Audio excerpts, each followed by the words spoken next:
বুঝছি না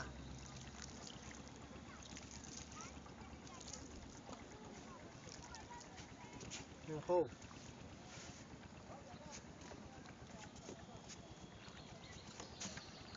আমি এটা আমরা আটটা আটটাইছি ওখানে বুঝছো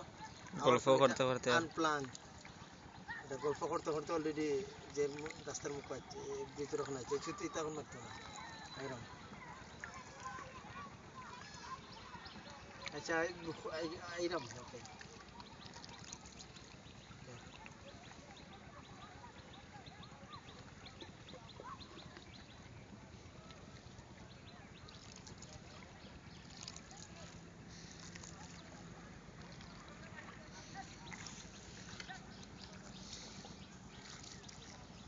সাইড আন্তর্বনি ব্রিজ ধরবনি ধরেনি ধরবো বিশ মাঝে না বাইয়া যাও